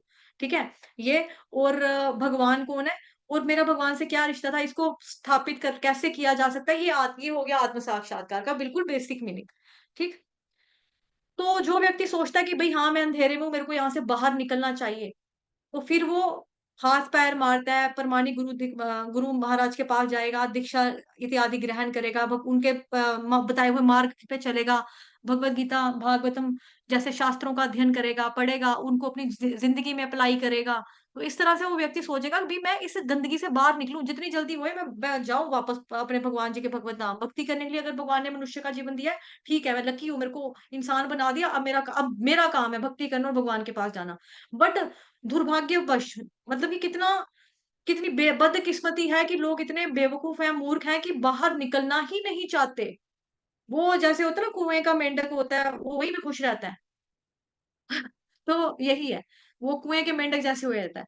तो कुएं के मेंढक में भी क्या हुआ था, एक बार कुएं का मेंढक आया तो उसने बोला कि आप कहाँ से आए हो, दूसरा मेंढक को पूछता है। वो कहता मैं तो समुद्र से आया। समुद्र कितना बड़ा होता है, नदी के जितना नहीं, उसके जितना नहीं, उससे भी बड़ा। उससे नहीं, तू झूठ बोलता है, ऐसा होता ही नहीं है, बिकॉज उसने देखा नहीं है। तो अब जैसे जो व्यक्ति भगवान के बारे में नहीं जानते, गीता के बारे में नहीं जानते, कृष्ण के बारे में नहीं जानते, भक्ति के बारे में नहीं जानते, फिर उनको भी क्या लगता है, वो बकवास कर रहे हैं, इतनी दूर से हैं, फड़े मारते हैं सारे, कुछ भी नहीं है, जो है यहीं पे है, सुख भी यहाँ पे है, दुख भी यहाँ पे है, यही मम्मी पापा हैं, बस यही हमको अगली बार भी मिलेंगे, बस यही ऐसे ही चलता रहता है। तो वो समझते नहीं इस चीज को कि बेसिकली रियल में यहाँ पे हम दुखालय में ही रह रहे हैं। अतः उनकी तुलना किससे की जाती है, ऊंट के साथ की जाती है। ये हमने एग्जाम्पल ऑलरेडी उपदेशामृत में भी आपको समझाई थी, फोटो दिखाकर, कि जो ऊंट होता है ना, ऊंट क्या करता है कि उसको झाड़ियां, मतलब कि वो जो खाना है, मतलब लाइक पत्तियां खाना पसंद होता है, पत्ते। तो वो क्या करता है, उसका काते खाटे ऊंचा होता है ऊंट का, तो उसको कांटे वाली झाड़ियां मिलती है ना, कांटे वाली टहनियां, तो कांटे वाली टहनियां भी वो खाना शुरू कर देता है, चबाता है। अब जब कांटे चबाता है तो क्या होता है, उसकी जीभ कट जाती है, मुंह में, होठों के अंदर आगे पीछे कट लगते हैं। कट लगने से क्या होता है, उसको खून निकलता है। खून निकलता है तो उसको लगता है वाह, मीठी मीठा ये कुछ लाइक लिक्विड जैसा फील हो रहा है, रस, हाँ, वो सोचता है कि वो रस मिल रहा है, टेस्ट मिल रहा है। उसको ये नहीं पता लगता कि मेरा अपना खून है। तो यहाँ पे जो लोग सोचते हैं ना अपने आप को सुखी है, वो बेसिकली क्या करते हैं, ब्लेड के ऊपर, दूसरी भी एग्जाम्पल दी जाती है हमारे शास्त्रों पे, ब्लेड के ऊपर क्या लगता है कि ब्लेड के ऊपर शहद लगा हुआ है, और उस शहद को वो चाट चाट के खा रहे हैं, ब्लेड को। सोचो कि ब्लेड के ऊपर भले शहद लगाओ, शहद आपका मुंह में लग रहा है कि हाँ शायद थोड़ा मीठा है, लेकिन साथ साथ में जीभ पे चीरे लगेंगे, कट लगेंगे, तो खून भी तो लगेगा, आएगा ना मुंह से, तो खून भी तो क्या है फिर। तो वही हाल बताया जा रहा है कि लोग यहाँ पे ऊंट की तरह, और वो ब्लेड वाला जो एग्जाम्पल दिया उसकी तरह। ये देखो, ये खैनी में पढ़ लिया है। इसी प्रकार भौतिकतावादी व्यक्तियों को खुद अपना रक्त मधु की तरह मीठा लगता है, मधु मतलब शहद की तरह मीठा लगता है, अपना ही खून मीठा लगता है, और वह अपनी ही भौतिक कृतियों से परेशान होने पर भी उन्हें छोड़ना नहीं चाहता। ऐसा भौतिकतावादी व्यक्ति कर्मी कहलाता है। ऐसे लाखों कर्मियों में से कुछ ही भौतिक व्यापार से ऊब कर उस भूल भुलैया से निकलकर भागना चाहते हैं। आप लोगों को अगर याद होगा ना, तो मैंने आपको एक स्टोरी भी पढ़वाई थी मॉर्निंग वाली क्लास में, पौने 7 बजे वाली क्लास में, भगवत गीता में, कि कैसे व्यक्ति जो है आगे, मतलब कि ऊपर से उसको अजगर चढ़ा हुआ है काटने के लिए, जिस पेड़ के ऊपर उसने दोनों हाथों से पेड़ की टहनी को पकड़ा हुआ है, उसको दो चूहे कुतर रहे हैं, व्हाइट और ब्लैक कलर का। नीचे जो है कुआं है, कुएं के अंदर जो है, सॉरी, नीचे जो है पानी है, पानी के अंदर मगरमच्छ है ना, हाथी आ रहा है, वो जोर जोर से पेड़ को धक्के मार रहा है। आपको आई मीन आई होप याद आ गई होगी वो कहानी। वैसा ही हाल। तो देखो, तीन तीन एग्जाम्पल्स आपको बता दी मैंने यहाँ पर, कि किस तरह से हम बेवकूफ बन जाते हैं यहाँ पर। तो हमें यहाँ से निकलना चाहिए। ऐसे लाखों कर्मियों में से कुछ ही भौतिक व्यापार से ऊब कर भूल भुलैया से बाहर निकलना चाहते हैं। ऐसे बुद्धि जो बाहर निकलना चाहता है, उसको बुद्धिमान कहा है। ऐसे बुद्धिमान व्यक्ति क्या है, वास्तव में क्या कहलाते हैं, ज्ञानी कहलाते हैं। वेदांत सूत्र ऐसे ही ज्ञानियों के लिए, किंतु परमेश्वर का अवतार होने के कारण हिल व्यासदेव को पूर्वानुमान हो चुका था कि धूर्त लोग वेदांत सूत्र का दुरुपयोग कर सकते हैं, इसलिए उन्होंने वेदांत सूत्र के पूरक रूप में भागवतम महापुराण की रचना की। यह स्पष्ट कथन है कि श्रीमद् भागवतम महापुराण ब्रह्म सूत्रों का मूल भाष्य है। शील व्यासदेव ने अपने पुत्र शील शुकदेव को भी भागवतम का उपदेश दिया, जो पहले से अध्यात्म अवस्था को प्राप्त करके एक मुक्त पुरुष थे। श्री शुकदेव गोस्वामी ने स्वयं इसकी अनुभूति की और तब इसका व्याख्यान किया। श्री शुकदेव की कृपा से भगवत भागवत वेदांत सूत्र उन सभी निष्ठावान लोगों के लिए सुलभ है जो भव सागर से उबरना चाहते हैं। तो अगर आपको भी चाहते हैं, तो हमें क्या करना होगा, ये हमारे लिए ही यहाँ पर बताया है, हमारे बताया है कि जो व्यक्ति यहाँ से बाहर निकलना चाहता है, तो उसको क्या करना चाहिए।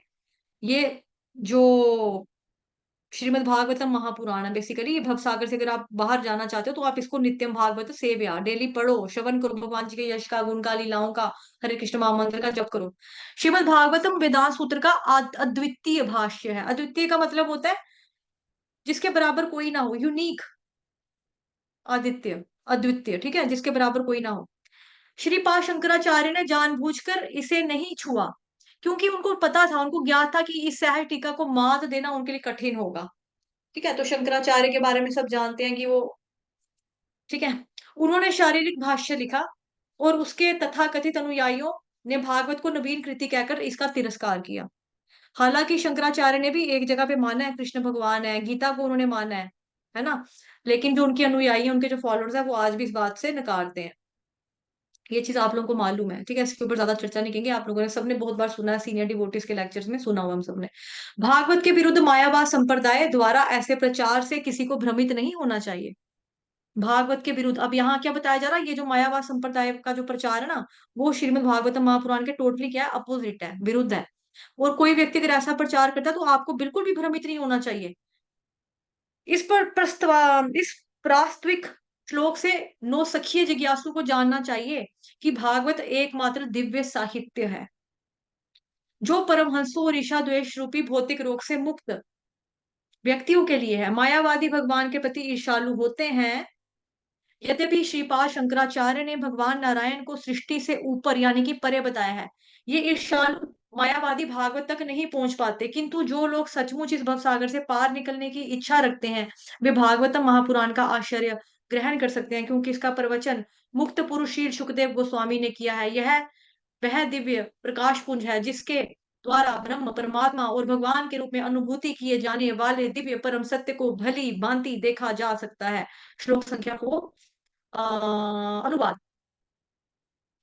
विजय के साधन स्वरूप इस श्रीमद् भागवतम का पाठ करने या श्रवण करने के पूर्व मनुष्य को चाहिए कि वह श्री भगवान नारायण को, नरोत्तम नारायण ऋषि को, विद्या की देवी माता सरस्वती को तथा ग्रंथकार श्री व्यासदेव को नमस्कार करे।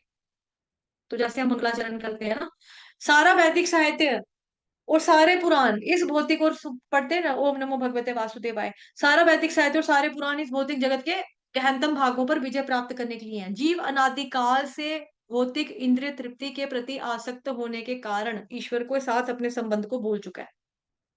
ठीक है, क्यों भूले हैं? अनादिकाल से भौतिक इंद्रिय तृप्ति के प्रति आसक्ति होने की वजह से, ये रीजन बताया जा रहा है यहाँ पे। इस भौतिक जगत में उनका जीवन संघर्ष अवतरित चलने वाला है और इसके लिए कोई योजना बनाकर जीव का इसमें से निकल पाना संभव नहीं है। यदि वह इस अविरत जीवन संघर्ष पर विजय पाना चाहता है तो उसे ईश्वर के साथ अपने नित्य संबंध को पुनः से स्थापित करना होगा। जो इस प्रकार के निवारक उपाय अपनाना चाहता है उसे वेदों तथा पुराणों जैसे साहित्य का आश्रय लेना होगा। मूर्ख लोगों का कहना है कि पुराणों का वेदों से किसी भी प्रकार का कोई संबंध नहीं है, किंतु यह पुराण विभिन्न प्रकार के लोगों के लिए वेदों की पूरक व्याख्याएं हैं। सभी मनुष्य एक जैसे नहीं होते, कुछ लोग सतोगुणी होते हैं, कुछ रजोगुणी होते हैं, कुछ तमोगुणी होते हैं। पुराणों को इस प्रकार से विभक्त किया गया है कि किसी भी श्रेणी के लोग उनसे लाभ उठा सकते हैं और धीरे धीरे अपनी खोई हुई स्थिति को पुनः प्राप्त करके कठोर जीवन संघर्ष से बाहर निकल सकते हैं। श्री सूत गोस्वामी पुराणों के पाठ की विधि प्रदर्शित करते हैं। जो लोग वैदिक साहित्य तथा पुराणों के उपदेशक बनना चाहते हैं वे इस सरल विधि का पालन कर सकते हैं। श्रीमद् भागवतम निष्कलंक पुराण है और यह विशेषकर उनके लिए है जो स्थायी रूप से भवबंध से छूटने के इच्छुक है।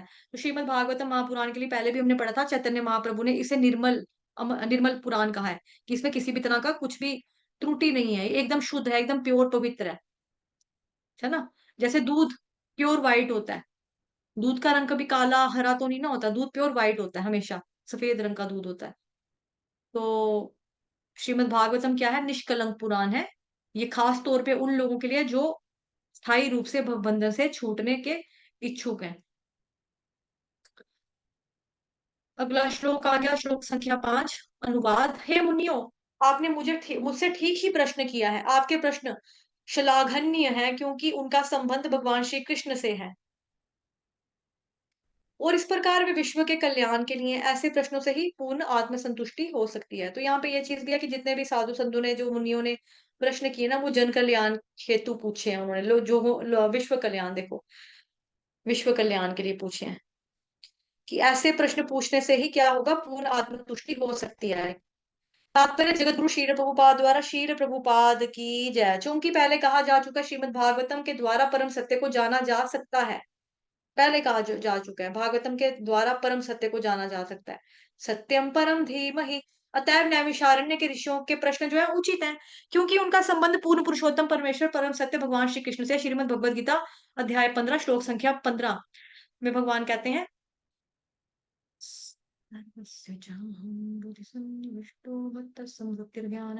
ओके, सर्वस्य चाहं हृदि सन्निविष्टो मत्तः स्मृतिर्ज्ञानमपोहनै च वेदैश्च सर्वैरहमेव वेद्यो वेदांत कृद्वेद वेदेव चाहम।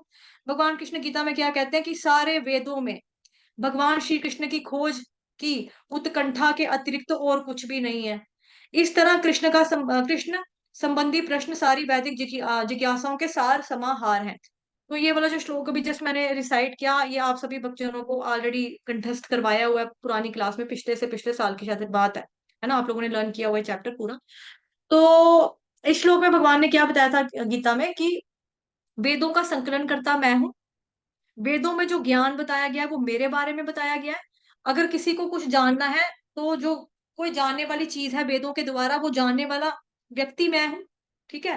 तो और यहाँ पे भगवान ने क्या बताया, यहाँ पे थोड़ी सी हाई लेवल वाली डेफिनेशन आ गई, जो मतलब वही है कि उत्कंठा कृष्ण की खोज, कि वेदों में क्या बताया, भगवान कृष्ण की खोज की उत्कंठा के अतिरिक्त और कुछ भी नहीं है। और हमने क्या स्टार्टिंग में पढ़ा था कि जब क्या नाम है इनका, ऋषि वेद व्यास जी के पास जब नारद मुनि आते हैं तो पूछते हैं भाई आप क्या प्रॉब्लम है, आपको क्यों इतना आप उदास क्यों बैठे हो आप। वो कहते हैं कि इतना लिखने के बाद, पुराण वगैरह वेद वगैरह लिखने के बाद भी ना मेरे को अधूरापन खालीपन लग रहा है, मैं अपने खुद के काम से सेटिस्फेक्शन नहीं है मेरे को कि मैंने कुछ किया है या मैंने कुछ लिटरेचर साहित्य कुछ लिखा है, मेरे को ना संतुष्टि अनुभव नहीं हो रही। उन्होंने बोला क्योंकि आपने भगवान की प्रेमा भक्ति शुद्ध भक्ति भगवान कृष्ण के बारे में नहीं बताया, ड्राई ड्राई चीजें बताई हैं, इनडायरेक्टली बताया, डायरेक्ट वे में आपने कुछ नहीं बताया। तो आप भगवान जी की शुद्ध भक्ति के बारे में लिखो, आप कृष्ण भगवान जी के बारे में लिखो। तो फिर उन्हें बोला, लिखा तो लिखा, ठीक है, मतलब कि ये भागवत महापुराण ये जो आ गया हमारा। अब यहाँ पे क्या लिखा है, वेदों में भगवान कृष्ण की खोज की उत्कंठा के अतिरिक्त और कुछ भी नहीं है। तो बेसिकली वेद में भी क्या है, इनडायरेक्ट वे में है भगवान के बारे में, बट इनडायरेक्ट वे में है। और जो पुराने जमाने वाले जो वेद वेद पढ़ने शास्त्र पढ़ने वाले लोग थे ना, उनको हो सकता है समझ भी आ जाता, हो सकता है समझ आता भी हो। लेकिन अगर हम जैसे लोग आज कलयुग के लोग अगर हम वेद पढ़ेंगे ना, हमको कुछ भी समझ में नहीं आएगा, हमको मंत्र पढ़ना नहीं आएगा। और वेदों में जो मंत्रास है ना, जैसे श्रीमद् भगवद गीता और भागवतम के मंत्रास में क्या है, श्लोकास में बेसिकली क्या चीज है कि हमें कंसेशन मिली हुई है, डिस्काउंट है थोड़ा सा। प्रभुपाद जी ने बोला है कि अगर आप इसको पढ़ते हो श्लोक को, गलत भी आप पढ़ते हो तो कोई बात नहीं, तोड़ तोड़ के पढ़ते हो, रुक रुक के पढ़ते हो, तब भी कोई बात नहीं। अब देखो यहाँ पे प्रभुपाद जी ने क्या किया हुआ है, हर श्लोक के बाद ना अनुवाद से पहले शब्दार्थ दिए हुए हैं, कि जैसे यहाँ से किसी को ये पढ़ना नहीं आता, जैसे मान लो कि ये वर्ड जो है मेरे को नहीं आता पढ़ना, मैं पढ़ूंगी भव द द द भीर लोक मंगलम, इस तरह से। तो यहाँ पे प्रभुपाद ने क्या कर दिया, पूरा तोड़ के दे दिया। यहाँ पे देखो, भव दभी लोक संसार मंगलम, मंगल कल्याण की होगी। तो कोई जो नहीं पढ़ सकता वो ऐसे भी पढ़ सकता है, मुन्ने यहाँ पृष्ठः अहम भवद्भिः लोक मंगलम यत कृतः कृष्ण, है ना। इस तरह से हम तोड़ तोड़ के भी पढ़ सकते हैं। तो प्रभुपाद जी ने बोला है और यशमान में भी बताया जाता है हमको कि अगर आपको नहीं आता है, मतलब कि कच्चा पक्का पढ़ते हो, रुक रुक के पढ़ते हो, अटक अटक के पढ़ते हो, थोड़ा बहुत गलत भी हो रहा है, तो आपको अपराध नहीं लगेगा, आपको पाप नहीं लगेगा। उसमें आप ट्राई कर रहे हो, कोशिश कर रहे हो, पाप नहीं लगेगा। और जिसको टोटली संस्कृत पढ़नी बोलनी नहीं आती तो कोई बात नहीं, प्रभुपाद जी का है ना ट्रांसलेशन लिखा है उसको पढ़ो और पढ़ को पढ़ लो। और डिफरेंट डिफरेंट लैंग्वेजेस में हमें है अवेलेबल, मतलब हमारे पास भागवत महापुराण कह लो या श्रीमद भगवत गीता, तो मोर देन 90 लैंग्वेजेस में अवेलेबल है, जो कि एज इट इज यानी कि प्रभुपाद जी के द्वारा बताया गया, लिखा हुआ है पूरा। तो और वेदों के मंत्रास में क्या है कि वहां पे जो भी चीजें बताई है ना, उसमें आपकी कोई भी त्रुटि नहीं होनी चाहिए, क्योंकि वो मंत्र पुट्ठे पड़ जाएंगे आप पे। उसमें ऐसे श्लोकास हैं कि वो पुट्ठे मतलब उल्टे पड़ जाते हैं। कि आपको याद होगा कि जब हमने वो पढ़ा था, श्री कृष्णा बुक, पूर्ण पुरुषोत्तम भगवान श्री कृष्ण वाली जब बुक पढ़ रहे थे हम, तो वहां पे हमने पढ़ा था ना, महाराज युधिष्ठिर ने जब अश्वमेध यज्ञ करवाया था, तो वहां पे बकायदा कुछ लोगों की ड्यूटी लगवाई हुई थी कि ये जो ब्राह्मण आए हैं ना पढ़ने के लिए, वेदों का ये पाठ पूठ करने के लिए, यज्ञ करवाने के लिए आए हैं, इनके ऊपर थोड़ा ध्यान रखना कि मंत्र का उच्चारण ठीक से कर भी रहे हैं कि नहीं। क्योंकि उनको पता है अगर मंत्रों का उच्चारण में गड़बड़ हुआ ना, तो पूरा हवन युग कांड ये मतलब खराब ही हो जाएगा। वो इतना ज्यादा उस समय पर भी था कि जो वेदों के मंत्र है ना, उसमें कोई त्रुटि कमी नहीं होनी चाहिए। तो आजकल के जो लोग बोले कि हम वेद पढ़ लेंगे, हम नहीं पढ़ सकते हैं, नहीं पढ़ सकते हैं। ना हमारे पास समय है, ना हमारे पास बुद्धि है, ना हमारे पास ज्ञान है, ना हमें कोई समझाने वाला है। ठीक है, ना हमारे पास, सबसे मोर और सबसे बड़ी बात यह है कि हमारी उम्र ही उतनी नहीं है। 60-70 साल तक हम लोगों ने जीना है, या उससे भी पहले जाना है। मतलब कि ये भी नहीं पता कि कब जाना है, अभी अभी चले जा सकते हैं, ये भी नहीं पता, इसकी कोई गारंटी नहीं है। जो आया है वो जाएगा, आज नहीं तो कल सबका नंबर आएगा, किसी का पहले तो किसी का बाद में आएगा, लेकिन ये बात पक्की है कि नंबर जरूर आएगा। अब ये कब आएगा वो तो किसी को पता नहीं है ना? तो फालतू में इतना टाइम क्यों वेस्ट करना? तभी करके ऊपर लिखा था ना कि ये जो चीजें है ना, ये फालतू समय का अपव्यय करने के ही बराबर है। तो आपको सीधी सी बात है, भक्ति करना बहुत आसान है। पता लग गया Krishna is the supreme personality of God head, अब उनसे ही बात करो, उनके बारे में जानो, उनके बारे में पढ़ो, उनके बारे में सुनो, उनके पवित्र नाम का जप जप करो। एक सेकंड रुकना, कोई आया है। हरे कृष्णा। और अगर हम मतलब कि बाकी चीजों पे जाते हैं, मतलब कि हम सोचे कि नहीं हम ध्यान योग कर लेते हैं, वही ठीक है हमारे लिए, हम वेदों का अध्ययन कर लेंगे, हम 108 उपनिषद पढ़ लेते हैं, हम 4 वेद पूरे पढ़ लेंगे, फिर भी मतलब कि तब इतना पढ़ने के बाद आपको पता लगेगा कि जो लिखने वाला था, जब वो संतुष्ट नहीं है तो पढ़ने वाला व्यक्ति कहाँ से संतुष्ट होगा?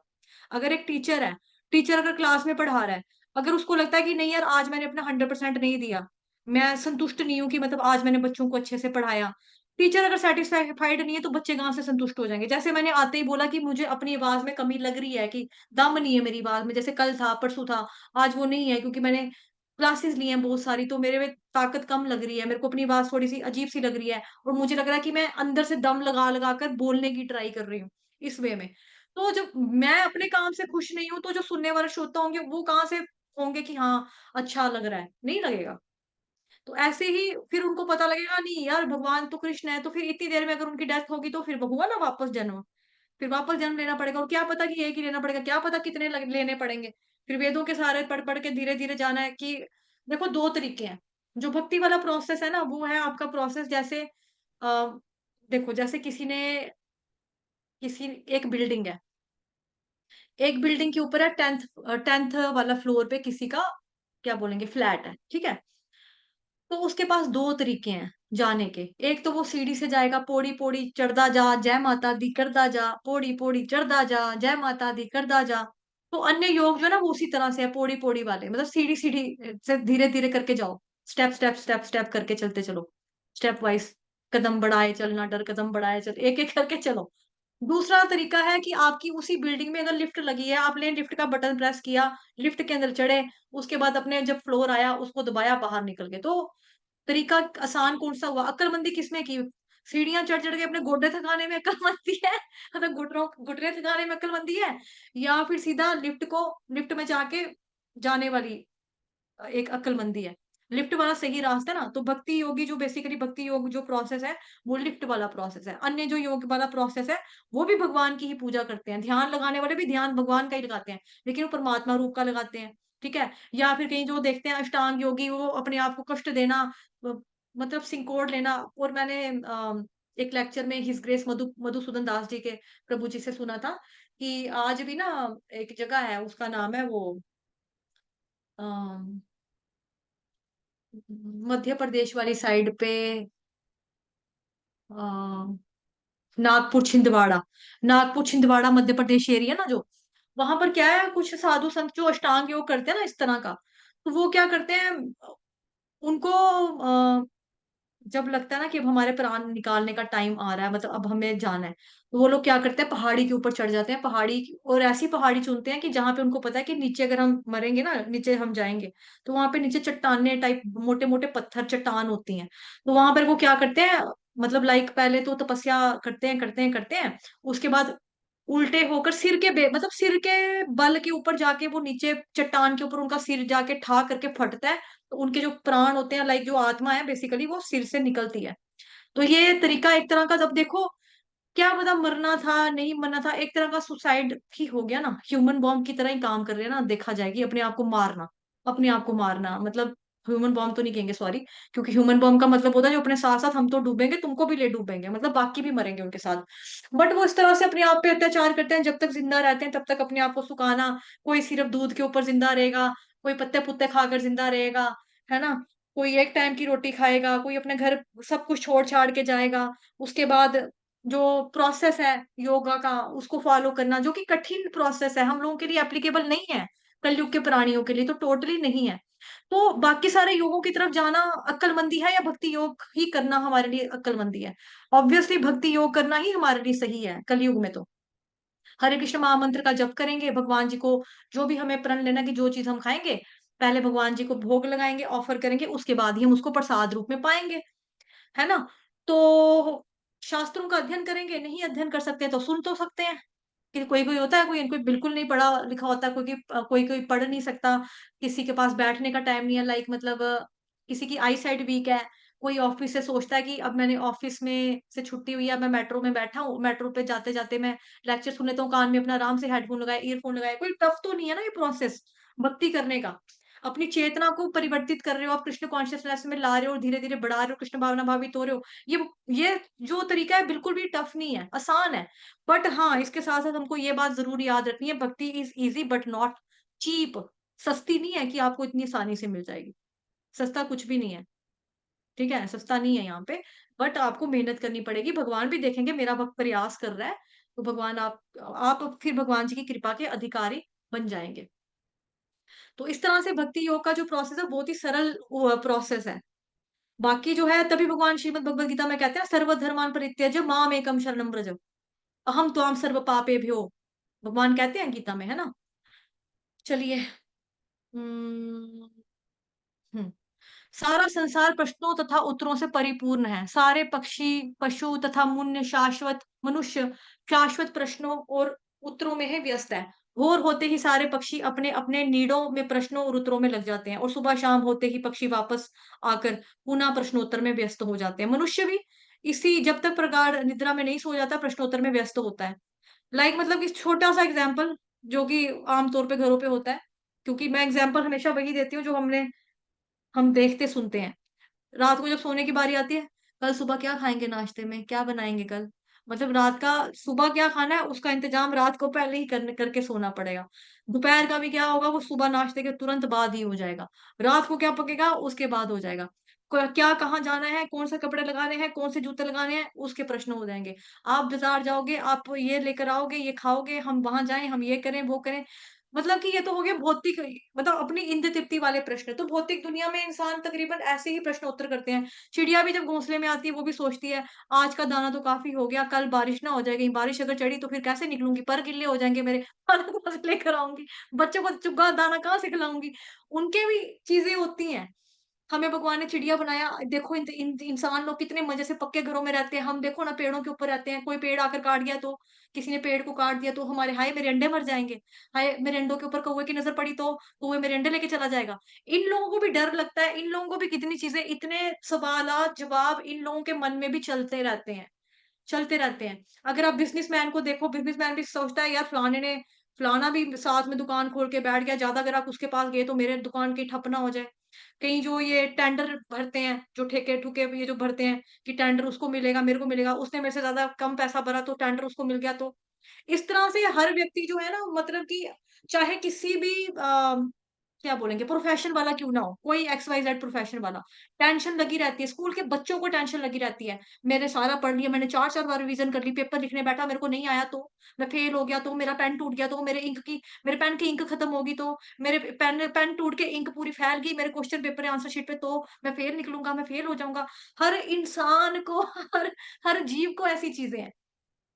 इसी प्रकार न्यायालय में वकील एडवोकेट का भी आ गया, तथा विद्यालयों और महाविद्यालयों में विद्यार्थी भी व्यस्त रहते हैं, सोचते रहते हैं, चीजों को सोचना, प्रश्न उत्तर लगे रहना। कुछ के प्रश्न जो होते हैं टॉपिक से रिलेटेड, स्कूल के टीचर से पूछेंगे, सर मुझे ये समझ नहीं आया, सर यहाँ पे X square plus Y square की वैल्यू सर ये ऐसे क्यों निकल रही है। मतलब वो भी कुछ ना कुछ तो पूछते हैं ना, स्कूल में भी, ट्यूशन में, टीचर्स में हम पूछते हैं।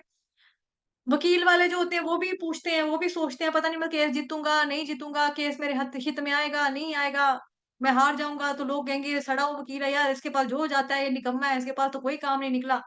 तो कुछ इसी तरह से जज भी सोचता है, मैं सही फैसला दे पाऊँगा, मैं न्याय कर पाऊँगा कि नहीं, क्योंकि मैं न्याय की कुर्सी पे बैठा हूँ।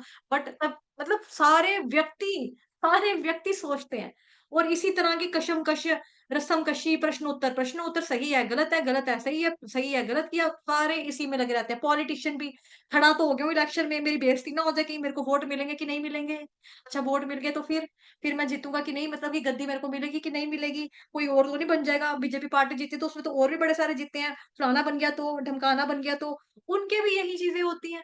प्रेस प्रतिनिधि भी प्रश्नोत्तर में मशगूल दिखते हैं। India wants to know sir, ऐसा आप जवाब दीजिए, भारत जनता पूछती है आपसे, आपने क्या किया इतने सालों तक? वो भी प्रश्नोत्तर में मशगूल दिखाई देते हैं, है ना? सारे के सारे इसी में लगे हुए हैं।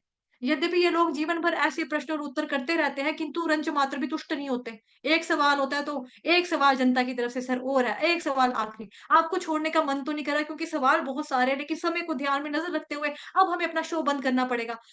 देखते हैं ना हम लोग जो टीवी में इस तरह से होस्ट करते हैं। सुनते हैं हम लोग उनको, यही चीज़ें हैं। आत्मा की तुष्टि तो केवल कृष्ण विषयक प्रश्नोत्तरों से ही हो सकती है। तो आत्मा की डाइट क्या है? श्रीमद् भगवत गीता में हमने बहुत बार पढ़ा है। आत्मा की जैसे भगवत गीता के दूसरे चैप्टर में ही भगवान बताते हैं कि 2 तरह के धर्म होते हैं। एक होता है स्वधर्म, एक होता है सनातन धर्म। स्वधर्म का मतलब क्या हो गया? जो आपका शरीर अपने शरीर के प्रति और जो आपके शरीर से जुड़े हुए लोग, समाज, फ्रेंड सर्कल जो भी एक्स, वाई, ज़ेड उनके प्रति जो आपकी ड्यूटीज़ हैं, आपको वो करते हुए उन कर्तव्यों का पालन करना, ठीक है? वो हो गया आपका स्वधर्म। स्व का मतलब क्या होगा? सेल्फ, ये काम मैंने स्वयं किया है, मतलब खुद किया है। तो खुद का जो हो गया धर्म। दूसरा आ गया आत्मा यानी कि सनातन धर्म। उसकी डाइट क्या है? हरे कृष्ण महामंत्र का जप, हरि नाम, ठीक है? भगवान कृष्ण के बारे में श्रवण करना, पढ़ना, ये चीज़। तो आत्मा जो होगी वो कब तक तुष्ट होगी? जब आत्मा को डाइट मिलेगी। जैसे हमारा मोबाइल है, मोबाइल को अगर हम चार्ज नहीं करेंगे वो डेड हो जाएगा। आत्मा तो डेड नहीं होती है। बट एक तरह से अगर हम आत्मा को भगवान ना हरि नाम की डाइट ही नहीं दे रहे हैं, तो आत्मा ना दुखी-दुखी सी रहती है। तभी करके बेसिकली हम संसार में सब दुखी रहते हैं, बिकॉज़ हम आत्मा का स्वरूप ही यही है कि वो आनंद में रहना चाहती है, सत्यचित आनंद, वो हमेशा खुश रहना चाहती है, खुश रहती है। बट खुश रखना, अब जिस शरीर के अंदर हमारी आत्मा है, उस शरीर से हम आत्मा की हेल्प कर सकते हैं ना, कि आत्मा चाहती है भगवान जी के दर्शन करना, तो हम चलो अपने शरीर को लेके जाएँ, मंदिर तक ले जाएँ, आँखों से भगवान जी के दर्शन करें, मत्था टेकें उनको, है ना? पूजा इत्यादि करें, हरे कृष्ण महामंत्र का जप करें, प्रसादम पाएँ, भगवान जी को भोग लगाएँ, इस तरह से सेवा करें। तो आत्मा की तुष्टि कैसे होगी? अगर वो कृष्ण भगवान जी से रिलेटेड प्रश्न उत्तरों से ही हो सकती है कि मैं कौन हूँ? अच्छा, मैं शरीर नहीं हूँ, मैं आत्मा हूँ, ठीक है। मैं यहाँ पे क्या लेने आई? अगर मैंने मरना ही था तो मैं यहाँ क्या लेने आई? मरता तो शरीर है, तू तो कभी नहीं मरती। अच्छा, मैं कभी नहीं मरूँगी, हाँ, ठीक बोल रहे हैं। अच्छा फिर मेरा स्वामी कौन है? वो तो कृष्ण भगवान, वो कहाँ पे है? वो तो भगवत धाम में। अच्छा, भगवत धाम में है, तो फिर मैं यहाँ पे क्या कर रही हूँ? अगर स्वामी वहाँ पे, तो फिर तो मुझे उनके पास होना चाहिए। एक दास को तो उनके पास होना चाहिए। हाँ, क्योंकि तुमने तुमने खुद इच्छा जताई थी ना कि तुम विद्रोह करके आई हो। हाय, मैंने विद्रोह क्यों किया? तो फिर अब मैं चलो विद्रोह कर लिया, अब मुझे अपनी गलती का पश्चाताप है, मैं वापस जाना चाहती हूँ। फिर मैं कैसे जाऊँगी? भगवान के बारे में चिंतन कर, श्रवण कर। मुझे कौन सुनाएगा? तो हमारा शरीर ही तो सुनेगा, हमारे कान ही तो सुनेंगे ना। तभी करके तो आत्मा बेचारी तुष्ट होगी। जब तक उसको कृष्ण भगवान जी से रिलेटेड सवाल-जवाब का उत्तर नहीं मिलेगा, तो वो कैसे तुष्ट होएगी? नहीं हो सकती। हाय! कृष्ण हमारे अंतरंग स्वामी, मित्र, पिता, पुत्र या माधुर्य प्रेम के लक्ष्य में प्रियतम है। कृष्ण को भूलकर हमने सारे प्रश्नों और उत्तरों के अनेक विषय बना लिए हैं, किंतु इनमें से किसी से भी पूर्ण रूप से तुष्टि नहीं हो पाती। कृष्ण के अतिरिक्त सारी वस्तुएँ क्षणिक तुष्टि प्रदान करने वाली हैं, तो टेम्परेरी सुख देने वाली बाकी चीज़ें होती हैं, लेकिन परमानेंट जो है वो कौन देता है? वो कृष्ण ही।